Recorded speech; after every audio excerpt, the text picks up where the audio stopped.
J'avais à cœur un passage dans Matthieu chapitre 10, et à partir du verset 1,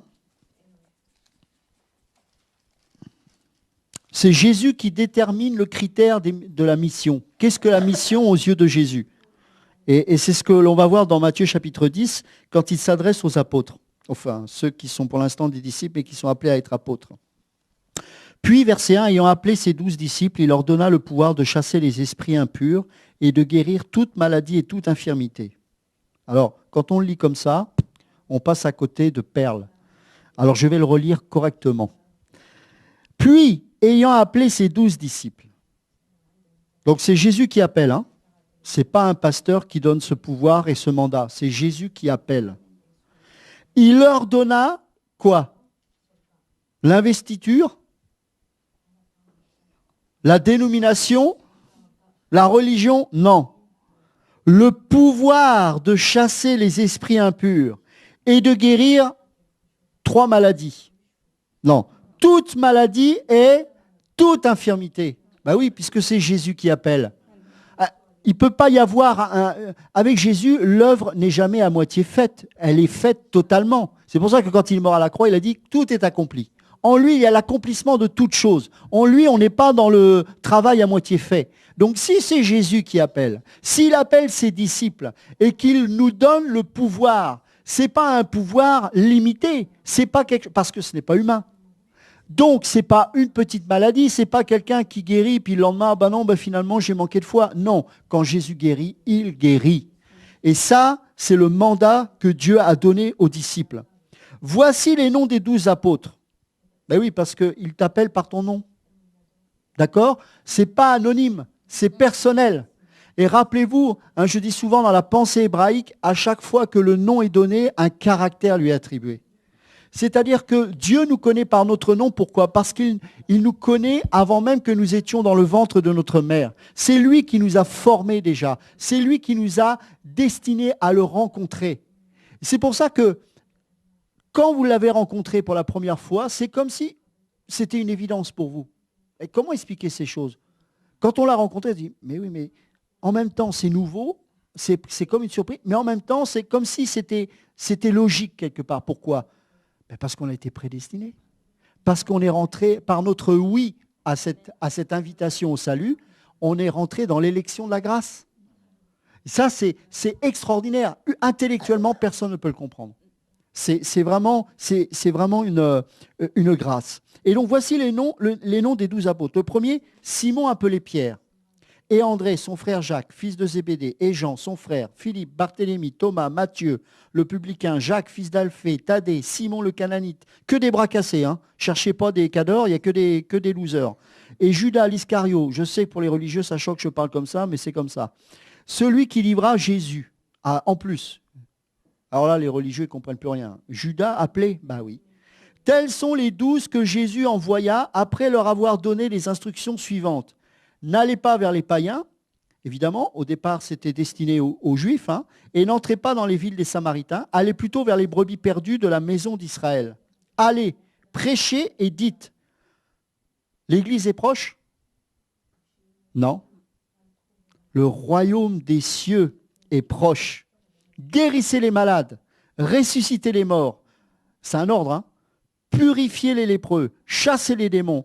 Vous avez reçu gratuitement, donnez gratuitement. Ne prenez ni or, ni argent, ni monnaie dans vos ceintures, ni sac pour le voyage, ni de tunique, ni souliers, ni bâton, car l'ouvrier mérite sa nourriture. Dans quelque ville ou village que vous entriez, informez-vous s'il s'y trouve quelque homme digne de vous recevoir et demeurez chez lui jusqu'à ce que vous partiez. Et en entrant dans la maison, saluez-la. Et si la maison en est digne, que votre paix vienne sur elle, mais si elle n'en est pas digne, que votre paix retourne à vous. Lorsqu'on vous ne recevra pas et qu'on n'écoutera pas vos paroles, sortez de cette maison, de cette ville et secouez la poussière de vos pieds. Je vous le dis en vérité, au jour du jugement, le pays de Sodome et de Gomorrhe sera traité moins rigoureusement que cette ville-là. Voici, je vous envoie comme des brebis au milieu de quoi? Des loups. Soyez donc prudents comme les serpents et simples comme les colombes. Mettez-vous en garde contre les hommes, car ils vous livreront aux tribunaux. Ils vous battront de verges dans leurs synagogues. Vous serez menés à cause de moi devant des gouverneurs et devant des rois pour servir de témoignage à eux et aux païens. Pas pour les conseiller, pour apprendre à gouverner une ville. Ce n'est pas leur mission. Mais quand on vous livrera, ne vous inquiétez ni de la manière dont vous parlerez, ni de ce que vous direz. Ce que vous aurez à dire vous sera donné à l'heure même. Car ce n'est pas vous qui parlerez, c'est l'Esprit de votre Père qui parlera en vous. Le frère livrera son frère à la mort, et le père son enfant. Les enfants se soulèveront contre leurs parents et les feront mourir. Vous serez haïs de tous à cause de mon nom, mais celui qui persévérera jusqu'à la fin sera sauvé. Quand on vous persécutera dans une ville, fuyez dans une autre. Je vous le dis en vérité, vous n'aurez pas achevé de parcourir les villes d'Israël que le Fils de l'homme sera venu. Mes amis, si avec moi, là, je pourrais fermer la parole, c'est réglé. Voilà, vous avez toute la mission. Voilà, l'appel, c'est ça, c'est pas autre chose. Et mes amis, vous savez, il faut faire attention à ceux qui disent nous suivre en disant « Ouais, mais nous aussi, on est dans le même message, etc. » Pour moi, la parole de Dieu, elle est claire. Vous serez haïs de tous à cause du nom de Jésus, puisqu'il dit à cause de mon nom. Ça veut dire que le message de la parole de Dieu véritable, de la saine doctrine, parce que la réforme, c'est quoi? C'est revenir au fondement. Il n'y a rien de nouveau, il n'y a rien de révolutionnaire. La parole elle-même est révolutionnaire, parce qu'elle est esprit et vie et qu'elle nous révolutionne et nous réforme en permanence. Et bien, cette parole-là, elle n'est pas à moitié prêchée. Elle doit être prêchée dans son intégralité, dans toute sa pureté, sans qu'il y ait aucune impureté. Parce que le mélange, Dieu en a horreur.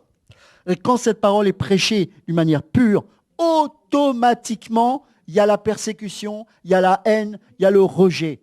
C'est-à-dire que vous ne pouvez pas entendre quelqu'un se dire être de la parole de Christ et être chez Top Chrétien, être chez renseigne-moi.com, être chez tous ces trucs complètement babylonesques. Ce n'est pas biblique parce que Jésus, quand il était sur cette terre, il amenait la persécution. Sa nature même faisait que la greffe terrestre ne pouvait pas prendre. Pourquoi? Parce qu'il est du ciel. Quand bien même il a été homme sur cette terre, il nous venait du ciel. Et vous savez, quand on fait une greffe d'organes, si par exemple, toi, tu dois recevoir un don d'un rein, parce qu'il te manque un rein. On te donne un rein d'un corps étranger. Ton corps, naturellement, le rejettera, parce qu'en lui, il aura reconnu un corps extérieur à lui-même. Donc si on ne met pas, si on ne te bourre pas de médicaments anti-rejet, tu mourras, parce que le corps rejettera ça. Eh bien, il en est pareil pour nous. Dans la Pierre de 11, il est dit « Je vous exhorte en tant qu'étrangers et voyageurs sur cette terre à vous abstenir des convoitises charnelles qui font la guerre à l'âme. » C'est-à-dire qu'on ne peut pas se sanctifier si on n'est pas détaché du monde. Pour être dans la sanctification, il faut savoir que nous sommes des étrangers et des voyageurs sur cette terre. Un véritable enfant de Dieu est vomi de la terre. Parce que le Dieu de ce siècle, c'est Satan. Il a été précipité sur cette terre. Et comme nous avons une nature divine et donc céleste, la terre qui est là ne peut pas nous recevoir. Elle nous vomit. C'est pour ça qu'un enfant de Dieu qui est dans la saine doctrine ne peut pas être dans des supports complètement terrestres, diaboliques et charnels qui prêchent un royaume terrestre. Et ce que je vois ici, et c'est ça qui est extraordinaire, c'est que dans tout ce que Jésus demande aux disciples, c'est de marcher, s'il faut aller faire un résumé de ça, c'est de marcher par la foi. Ne prenez ni or, ni argent, ni monnaie dans vos ceintures, ni sac pour le voyage, ni de tunique, ni souliers, ni bâton, car l'ouvrier mérite sa nourriture. Ah, ça c'est intéressant. Alors, il n'est pas dit acheter des terrains, vivez en autarcie, cultivez des tomates, faites l'école à la maison, j'ai rien contre ça, comprenez mon langage. Non, parce que tout ça, ça tue la foi. Dans Matthieu 28, 19 et 20, il est dit, allez, faites de toutes les nations des disciples. Quand Dieu, dans le Jardin d'Éden, a donné cet ordre à Adam et Ève, soyez féconds, multipliez-vous. Et quand Noé est arrivé après le jugement sur cette terre ferme, après que le déluge soit arrivé, il a reproduit, et Dieu a donné le même commandement, et multipliez-vous, dispersez-vous, remplissez. Voilà. En fait, ce qu'il faut comprendre, c'est qu'avant la dispensation de la loi, le royaume était pratiquement identique au royaume que Jésus prêche là et le royaume dans lequel nous sommes aujourd'hui. Mais sous la loi, c'était différent. Pourquoi ? Dans l'expérience physique, il y a deux phénomènes. Il y a une force centrifuge et une force centripède. Qu'est-ce que la force centrifuge ? Vous voyez ce principe en voiture quand vous prenez un virage trop vite. Alors d'abord la force centrifuge, là c'est pas pour la voiture mais c'est pour une force quand ça tourne autour d'un socle par exemple. C'est une force qui vous attire vers l'intérieur. Ça c'est la force centrifuge. D'accord ? Eh bien la loi, ou l'ancienne alliance plus exactement, c'est cette force centrifuge.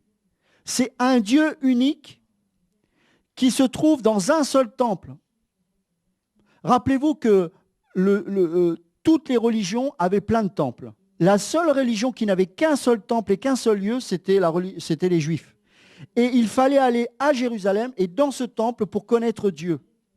Et le but à l'époque, c'était que toutes les nations aillent à Jérusalem pour rencontrer le seul et unique Dieu. C'est ce qu'on appelle la force centrifuge. C'est-à-dire que l'extérieur se rassemble vers le point central de la force principale qu'est Jérusalem et le temple, là où résidait la présence de Dieu. D'accord ? Mais avant cette loi et après cette loi, on revient au fondement même du royaume. C'est ce qu'on appelle la force centripède. C'est quoi la force centripède ? C'est quand vous prenez un virage trop vite en voiture, cette voiture vous mène vers l'extérieur. C'est une force qui ne vous ramène pas vers l'intérieur, mais vers l'extérieur. Et bien la nouvelle alliance, c'est ça. Allez, dispersez-vous. Faites de toutes les nations des disciples. Dieu n'est plus dans un lieu, car il dit là où 2 ou 3 sont assemblés en mon nom, je suis présent au milieu d'eux. C'est-à-dire qu'il dit, vous êtes des temples qui vous déplacez, selon 1 Corinthiens 3,16 et 6,19, vous êtes le temple du Saint-Esprit. Allez, bougez. Ne vous renfermez pas dans une ferme. Vous êtes là pour aller partout. Un chrétien est missionnaire dans l'âme. Ça, c'est la force centripède. Et c'est la force qui nous anime aujourd'hui sous la nouvelle alliance.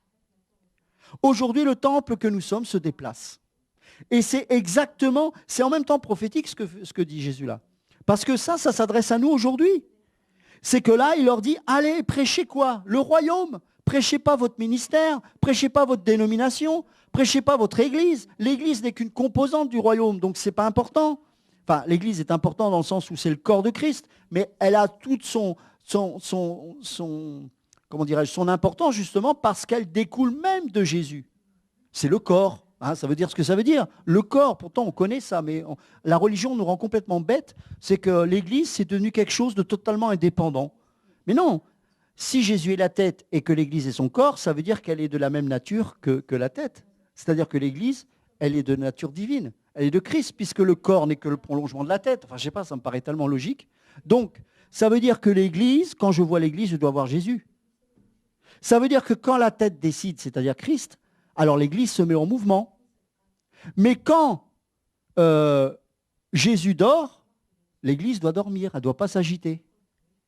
C'est pour ça que quand Jésus dort dans la barque, les disciples doivent dormir avec Jésus. C'est pour ça qu'ils leur reprochaient, mais pourquoi vous paniquez ? Ils ont réveillé Jésus quand il y a eu la tempête. Pourquoi ? Parce qu'ils ne comprenaient pas qu'alors les circonstances s'agitaient autour d'eux et que Jésus dormait. Eux, ils ne comprenaient pas que Jésus dormait, alors que là, c'était la panique. Mais non, justement, quand les circonstances s'agitent, Jésus dort. Et nous, on doit dormir avec Jésus. C'est pour ça qu'ils leur reprochaient leur manque de foi. Par contre, quand Jésus est dans l'action, il faut être dans l'action. Quand Jésus était à Gethsémane, il ne priait pas pour que les circonstances changent. Il priait dans un combat spirituel parce que le salut des âmes était en jeu. Et là, les disciples dormaient. Et quand il vient les voir, il disait, mais vous ne pouvez pas prier 1 heure avec moi ? Là, il ne fallait pas dormir. Là, il fallait être dans l'action. Mais si on n'est pas connecté à la tête, l'Église va faire n'importe quoi. Quand Jésus va dire « on y va », le corps va dire non, parce qu'il ne va plus recevoir les directives du ciel. Et quand Jésus va dire « stop », l'Église va être en action. Et forcément, l'Église, là, les portes de séjour des morts, malheureusement, elles prévalent sur l'Église. Alors qu'il nous est bien dit dans Matthieu 16, 18 que ni la mort ni le séjour des morts n'auront une action, une puissance, une revendication, une légitimité sur la véritable Église. Pourquoi? Parce que tant qu'elle est connectée à Christ, elle n'a rien à craindre puisque Christ a tout accompli. Et c'est pour ça que dans le désert, le peuple de Dieu n'avait pas d'autre choix que d'attendre que la nuée se lève pour que le peuple marche. Et aujourd'hui, puisque nous sommes ce temple-là et que la nuée est en nous, il faut que l'Esprit nous parle, puisque c'est l'Esprit de Jésus, c'est Dieu, pour que nous puissions ensuite agir en conséquence. C'est pour ça que dans Éphésiens 2,8, on va le lire.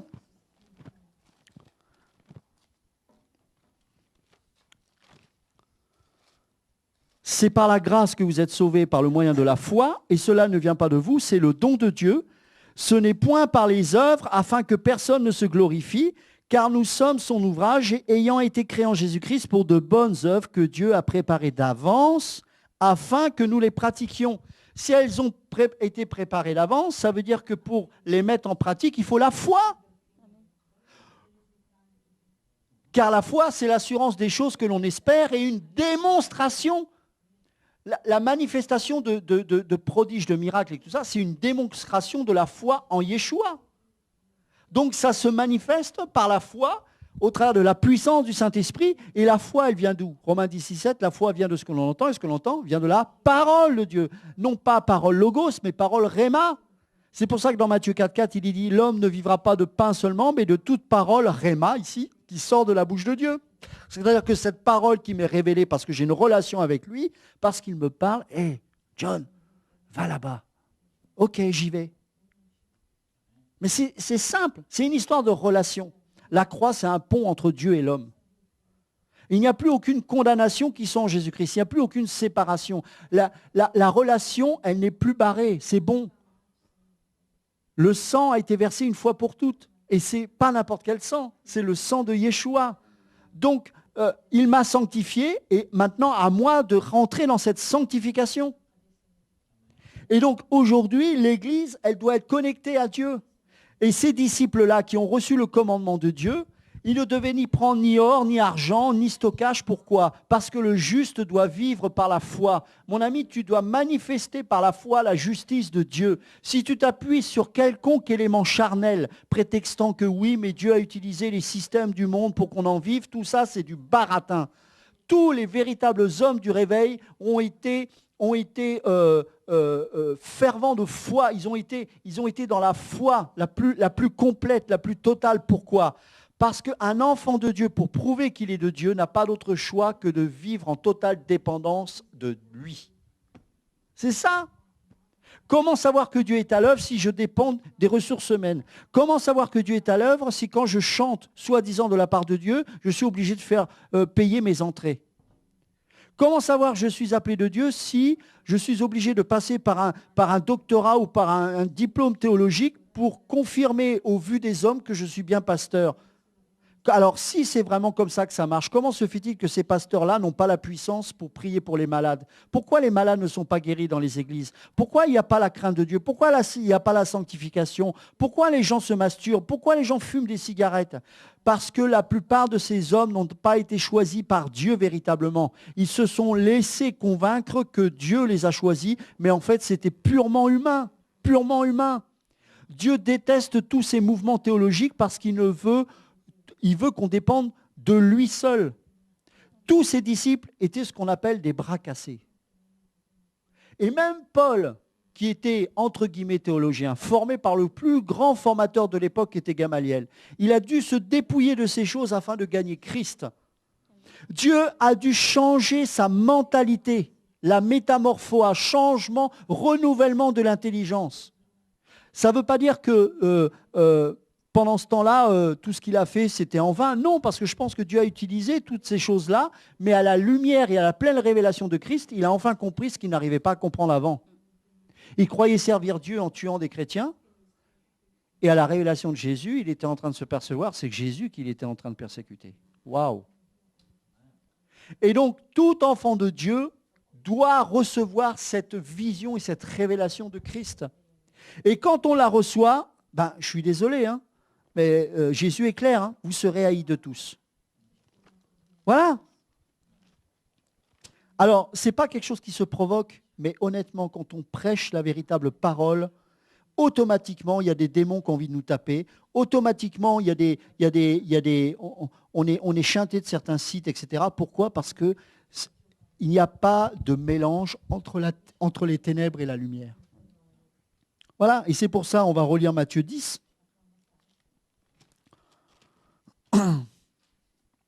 Vous serez, verset 22, haïs de tous à cause de mon nom, mais celui qui persévérera jusqu'à la fin sera sauvé. Donc après, il parle, même au verset 21, il dit le frère livrera son frère à la mort, le père son enfant, etc. etc. Et voilà, alors c'est sûr que quand on va à ICC, eh ben, quand vous avez un problème de couple, on ne va pas vous dire bah, c'est normal que si ton mari n'est pas converti, il te persécute. On va dire bah voilà, je te vends mon DVD sur les 7 clés du mariage et tu vas voir, ton couple va être réussi. Oui, mais tu vas aller en enfer. Donc c'est bien d'avoir payé ça, mais c'est pour finir en enfer. La Bible est claire. Le frère livrera son frère à la mort et le père son enfant. Les enfants se soulèveront contre leurs parents et les feront mourir. Mais ça fait partie de l'évangile. Je sais que ce n'est pas facile à entendre, mais c'est la vérité. Jésus n'est pas venu pour qu'on ait une belle vie sur cette terre. Il est venu pour nous sauver, mais justement nous sauver aussi de cette terre. Nous ne sommes plus aujourd'hui attachés à cette terre parce qu'il nous en a délivrés. Mais il n'est pas venu ici pour nous donner de la richesse, pour nous donner un beau mariage. Alors, bien sûr, quand on est un véritable enfant de Dieu et qu'on est marié dans la volonté de Dieu avec une femme de Dieu, c'est merveilleux. Je bénis Dieu. Moi, j'ai cette grâce-là d'avoir une femme merveilleuse et je bénis Dieu pour ça. Mais ce n'est pas Walt Disney. Mais parce qu'on est unis, qu'on a le même Christ, qu'on a la même parole et qu'on prie ensemble, eh ben, on marche de victoire en victoire. Est-ce qu'on a 3 maisons? Est-ce que j'ai un 4x4? Non. Mais je suis plus riche que ça. C'est pour ça que je n'ai pas besoin d'être attaché à ce genre de choses. Parce que moi, comme nous tous ici présents, eh ben, on a la Jérusalem céleste qui nous est réservée. C'est quand même plus beau qu'un château en Espagne. Vous ne croyez pas? Hein? Alléluia. Et il faut proclamer les choses. Vous savez, on est en France. En France, c'est très compliqué parce que les gens raisonnent beaucoup. Et même ceux qui sont plus ou moins touchés par ce message, ils disent « Ouais, c'est vrai que c'est la parole, mais il faut être sage. » Mais de quelle sagesse parlons-nous? Une sagesse charnelle, terrestre? Parce que la sagesse de Dieu est folie aux yeux du monde. Et regardez dans Matthieu 10 ce que dit Jésus au verset 27, toujours au chapitre 10. Hein. « Ce que je vous dis dans les ténèbres, c'est-à-dire en aparté, hein, dites-le en plein jour. Et ce qui vous est dit à l'oreille, prêchez-le sur les toits. » Ah bah là, c'est sûr, vous n'allez pas vous faire des copains. Hein. Ne craignez pas ceux qui tuent le corps et qui ne peuvent tuer l'âme. Craignez plutôt celui qui peut faire périr l'âme et le corps dans la GM. Oh oui. Mais qu'est-ce qu'on doit dire? Lisons les versets précédents. Verset 24. Le disciple n'est pas plus que le maître, ni le serviteur plus que son seigneur.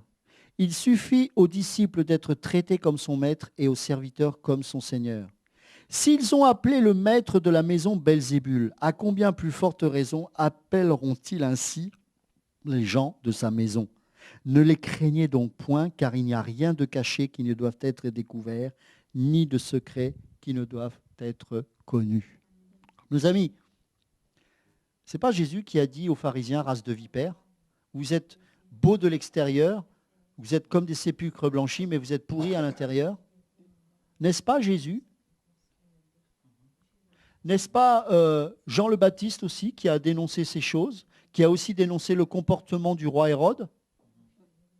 C'était un prophète animé de l'esprit d'Élie, non? N'est-ce pas?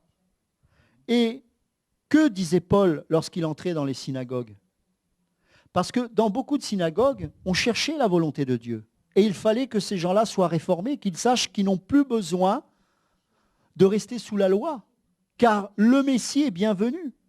Et donc, quand il est allé dans les synagogues, il a annoncé ce message de réforme, car c'était une véritable réforme, car Jésus est la réforme. Eh bien, il en a été rejeté de ces synagogues. Seuls 2 ou 3 ont suivi. Mais on oublie une chose, c'est que les églises d'aujourd'hui sont les synagogues de l'époque. Aujourd'hui, nos églises sont mortes. Aujourd'hui, il faut prêcher le véritable évangile. On n'est pas là pour vider notre sac et pour régler des comptes. Quel compte on a à régler? On est mort en Christ. On n'a aucun compte à régler, mais on est ressuscité avec lui. Alléluia.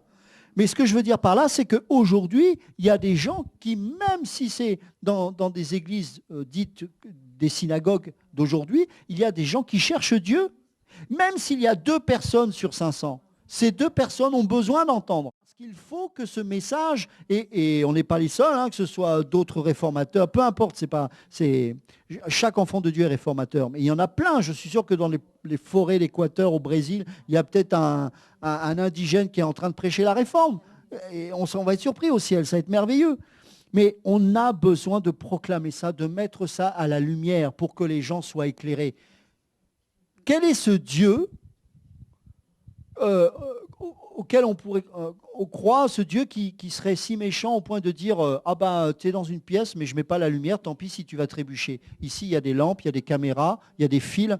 Je peux vous garantir que si vous éteignez la lumière ici, on va sortir, on va se ramasser la figure. Pourquoi? Parce qu'il y a plein de pièges. Bon, eh ben le Seigneur il met la lumière. Paf!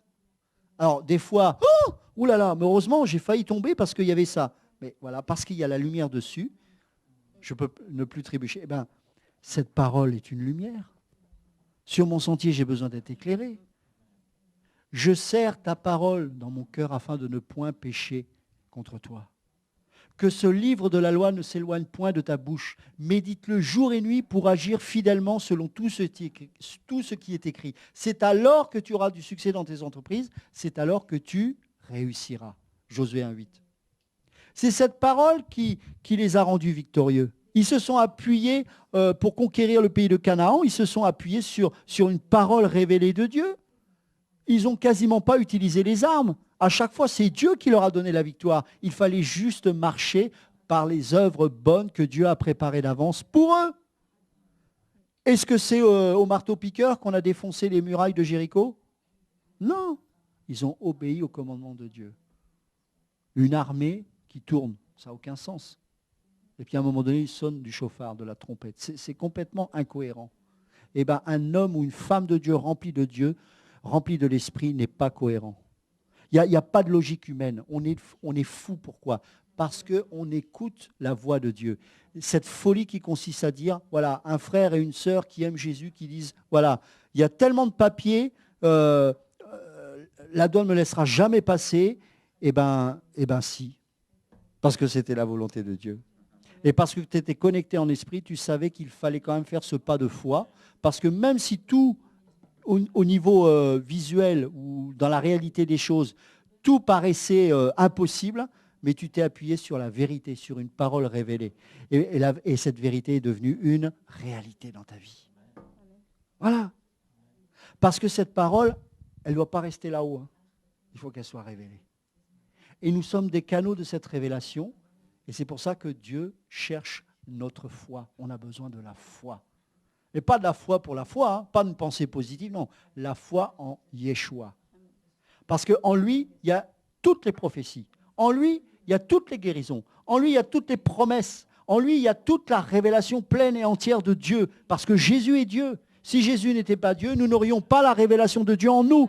Parce que c'est l'Esprit de Jésus qui nous anime. Et c'est ça qu'on a besoin de réaliser. Et l'Église de Jésus-Christ, aujourd'hui, ce n'est plus l'Église qu'on voyait jusqu'à présent, une Église dans un bâtiment, une Église avec des dénominations. Non, l'Église, elle est cachée, mais elle est en même temps libre. Elle vit dans la sanctification, dans la pureté, dans la crainte de Dieu. L'Église n'a ni homme, ni femme, ni juif, ni grec, ni jaune, ni noir, ni rouge. Nous sommes tous un en lui. Nous avons la même nature. Nous avons reçu la nature divine de Dieu. Nous avons reçu la révélation du royaume de Dieu. Nous ne sommes pas limités par une frontière, par une langue. C'est pour ça qu'un Congolais peut traduire une Bible en français, ce qu'un théologien n'aura jamais fait. C'est pour ça qu'un ex-théologien peut parler d'une manière un peu bizarre.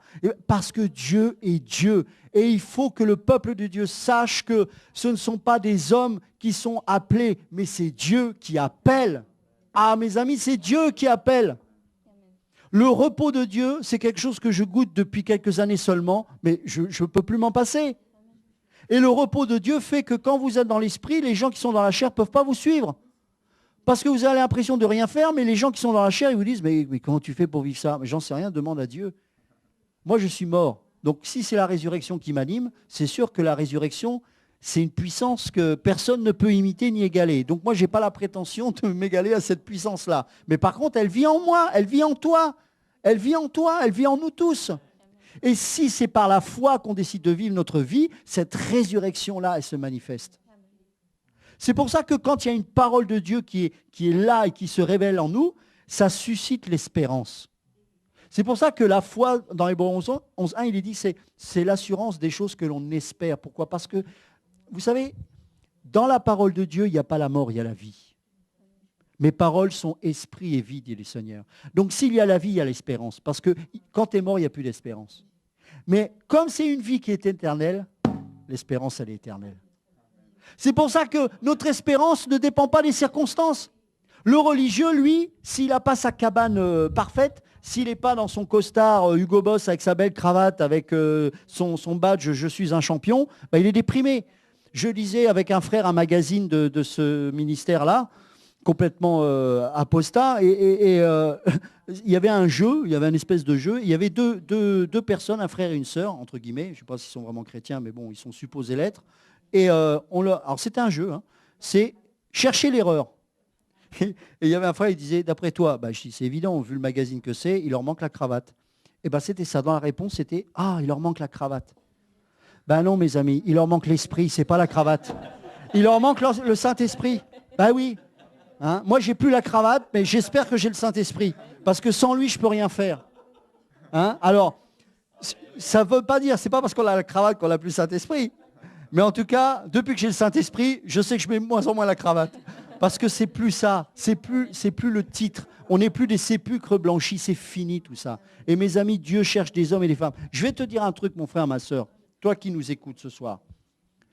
Tu peux avoir 70 ans, tu peux avoir 90 ans, tu peux avoir 18 ans, tu peux être noir, tu peux être chinois, tu peux être haïtien, tu peux être australien, tu peux être ce que tu veux. Si Dieu t'appelle, personne ne peut s'opposer à toi. Il suffit simplement que tu t'appuies non pas sur tes compétences, non pas sur ta chair, non pas sur ta théologie, non pas sur ton intellect, mais sur Dieu lui-même. Si vraiment Dieu t'a appelé, attention, quand je dis appel, parce que les gens, ça y est, tout de suite, ils montent sur leurs chevaux, je suis évangéliste, je suis machin. Non. D'abord, le premier appel, c'est l'appel au salut. Première chose. Deuxième chose, l'appel au service. Ministère, ça veut dire servir. Il n'y a rien de mystique là-dedans. Ministère, c'est pas être pasteur. Ministère, c'est serviteur. C'est la nature même de Jésus. Hein, quand Jésus a été présenté par Ponce Pilate et qu'il a dit « Voici l'homme », on a vu une couronne d'épines, un manteau de pourpre collé sur ses cicatrices. Ça, c'est la royauté selon Dieu. Donc nous-mêmes, parce que le Maître a été persécuté, nous aussi, nous sommes de cette même nature-là. Nous sommes rejetés du monde. Et ce que je veux dire par là, c'est que toi qui es appelé de Dieu à servir, sache que le Saint-Esprit qui est en toi, c'est lui qui te qualifie. Parce que tu as été scellé du Saint-Esprit. Ne laisse pas les autres te décourager parce que tu es trop vieux, parce que tu es trop jeune, parce que tu as trop de connaissances ou parce que tu n'en as pas assez. Ça n'a aucune importance. Regardez, c'est quand même incroyable. Je ne sais pas si on réalise quand même, mais regardez ce que Jésus dit dans Matthieu 10 encore, on l'a lu tout à l'heure, mais on va le relire, aux disciples. Il dit quoi, verset 8? Guérissez les malades, ressuscitez les morts, purifiez les lépreux, chassez les démons. Je ne sais pas, mais personne n'a fait ça. Hein. À l'époque, personne ne faisait ça. Il n'y avait pas, sous l'Ancienne Alliance, ce genre de ministère. Il n'existait pas. Ok. À qui a été confié ce mandat? À des gens que les pharisiens méprisaient. Pierre pouvait être ridicule à chaque instant. Il était tellement impulsif qu'à chaque fois, ou très souvent, Jésus était obligé de le reprendre parce qu'il était à côté de la plaque. Mais Jésus ne s'arrêtait pas à sa chair parce qu'il savait ce qu'il allait déposer en lui. Il savait qu'en même temps, Pierre, malgré ses défauts, il aimait Dieu. Vous savez, le Saint-Esprit, voilà, j'ai des lunettes là. Bon, c'est pas spirituel ces lunettes-là, loin s'en faut. J'ai besoin de ça pour lire, parce que je crois. Mais ce que j'ai besoin, plus que ces lunettes-là, c'est le Saint-Esprit. Pourquoi? Parce que la vie chrétienne, elle consiste à avoir du discernement. Si je n'ai pas de discernement, ben je me fais avoir. Dans le royaume de Dieu, Dieu nous a donné des lunettes. Ces lunettes-là, elles sont spirituelles. C'est le Saint-Esprit. Vous êtes d'accord? D'accord. Maintenant, dans le royaume de Satan, quel est son niveau de vue? La réalité. Satan, il a été jeté du ciel pour être précipité sur la terre. Vous êtes d'accord avec moi? Qu'est-ce qu'il fait sur cette terre? Il utilise la technologie. Il utilise l'astrologie, mais tout ça, c'est terrestre. Quand bien même il y a la Lune, quand bien même... Tout ça, c'est terrestre. OK. Comment pouvez-vous combattre Satan, qui est le Dieu de ce siècle, avec les choses de ce monde? Comment pouvez-vous combattre Satan avec l'argent alors que c'est l'argent qu'il manipule? Ça veut dire que nous, notre véritable vue, le discernement, c'est le Saint-Esprit. Et là, Satan, il ne peut pas vous comprendre. Il n'y a pas la foi dans Satan. Il est dans la réalité de ces choses. Mais vous, vous êtes dans la foi. Et tant que vous êtes dans la foi, vous avez la puissance. C'est pour ça que vous pouvez chasser les démons. Vous pouvez faire ces choses-là. Pourquoi? Parce que vous n'êtes pas attaché à cette terre. Et donc, parce que vous êtes saisi par la pensée de Dieu, le royaume des cieux se manifeste au travers de vous par la foi. Et ça a un impact terrible. Terrible.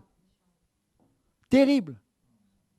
Et c'est pour ça qu'un véritable enfant de Dieu n'a pas d'autre choix que de se sanctifier. Parce que la sanctification, ce n'est pas terrestre. C'est pour ça que les moines se sont retirés pour essayer de vivre une forme de sanctification. On sait ce que ça a donné, malheureusement. Pourquoi beaucoup aujourd'hui sont pédophiles, etc.